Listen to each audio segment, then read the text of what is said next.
जनपद एटा के जलेसर तहसील के ग्राम गुदाऊ में पाकिस्तानी नागरिक बानो बेगम जनवरी 2020 में बनी थी कार्यवाहक ग्राम प्रधान। 2015 में वो गुदाऊ की ग्राम पंचायत सदस्य चुनी गई थी।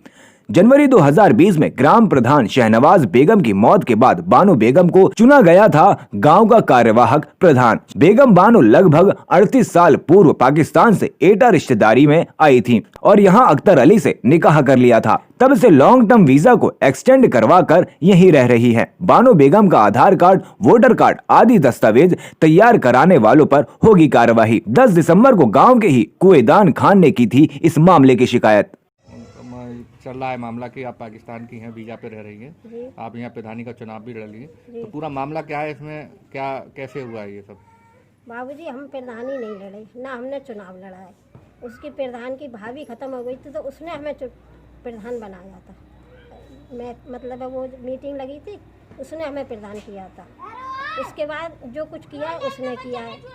वो मेंबर करा तो उसने ही करा। आधार कार्ड हमारा उसने बनवाया, फ़ोटो वोटो खिंचवा के ले गया। हमें कुछ मालूम नहीं, हम अनपढ़ आदमी, हम क्या जानते हैं। हम पढ़े लिखे हो तो हम कुछ जाने ना। मोहल्ला का भतीजा है। अच्छा, आपके फादर जो है पाकिस्तान से आए थे क्या? हमारे फादर आए थे पाकिस्तान से एक दफ़ा हमको लेके 1 साल बाद, फिर वो यहाँ से चले गए 1 महीने रह के। उसके बाद हमारी माँ जाके ख़त्म हो गई, तो 1 महीने बाद हमारे फादर फिर हमें लेके यहाँ पे आ गए। यहाँ आके फिर इन लोगों ने, हमारे घर वालों ने, दादा थे, दादी थी, अब तो खैर सब ख़त्म हो गए।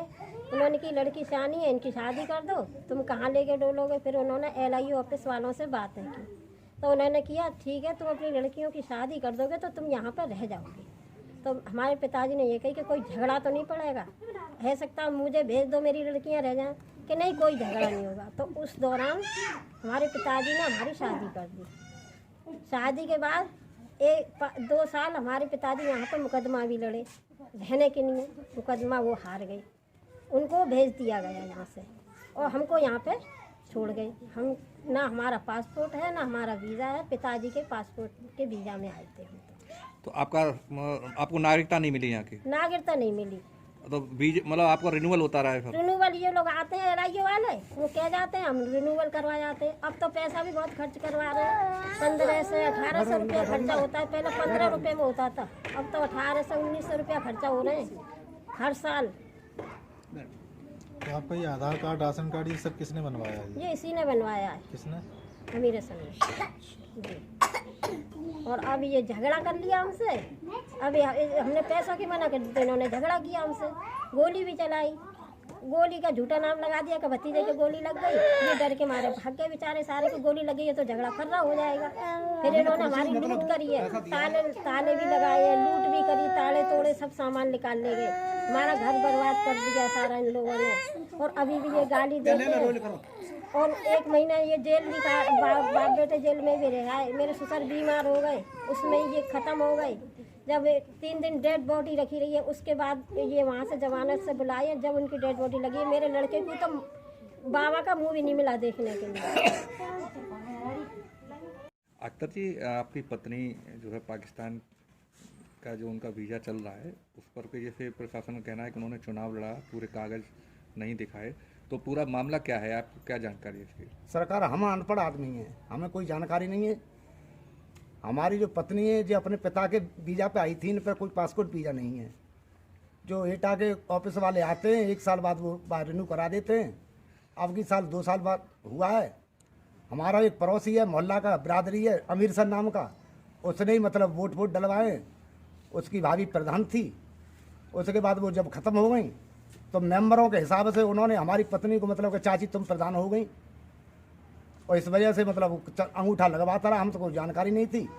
और एक बार उसने आकर के कहा कुछ पैसा निकालना है, अंगूठा लगा दे, तो हमने मना कर दिया कि भैया अंगूठा नहीं ले, ऐसे पैसे हम कैसे निकालेंगे भैया, गरीब आदमी है जो है वो। इसी वजह से उसने हमारे साथ दुर्घटना की, मार पीटे भी की।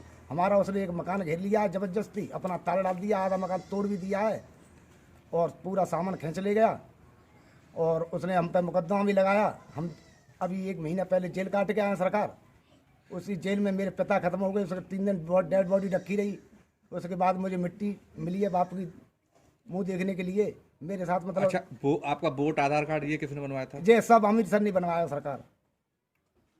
हमें तो कोई जानकारी नहीं है। गांव में जो खींचने वाले आए फोटो के तो लेवा के ले गया था और उसी ने ला के दे दिया था। तो ये जो है आपकी जो है पत्नी को नागरिकता भारत की आपने अप्लाई नहीं किया? हाँ करी सरकार, मतलब जो अधिकारी थे उन्होंने बेचारों ने लिखा पढ़ करके लखनऊ और दिल्ली के लिए भेजी, मगर नागरिकता नहीं मिली। इसकी वजह से वो 1 साल बाद हम पर खबर भेजते हैं, यहाँ से वो जाते हैं और पर बर्बादी। तो हर बार रिन्यूअल होता है आपका? हाँ जी। अच्छा, तो आपको इसकी जानकारी कब हुई? मतलब प्रशासन के लोग आए, कैसे पता लगा आपको कि ये हमको ये मालूम पड़ी सरकार के, जब जे हमारे पास आप जैसे ही लोग आए तो उन्होंने पूछा, उन्हें तुम्हारा कोई वो नहीं है, तुम प्रधान हो, इससे इस्तीफा दे दो। और ऑफिस वाले आदमी आए जो रिन्यू कराते थे, वो आदमी आए थे, उन्होंने कहा आप इस्तीफा कल इस्तीफा दे के आओ और आज जा सको। तो उसी दिन हम इस्तीफा देने के लिए चले गए थे। आपने प्रधान पद से इस्तीफा इस्तीफा दे दिया हमने। सरकार कम से कम नहीं तो इस बात को भी 15-20 दिन हो गए। जैसे हमको मालूम पड़ा वो आए थे ऑफिस वाले, उसी दिन हम इस्तीफा देने के लिए चले गए थे।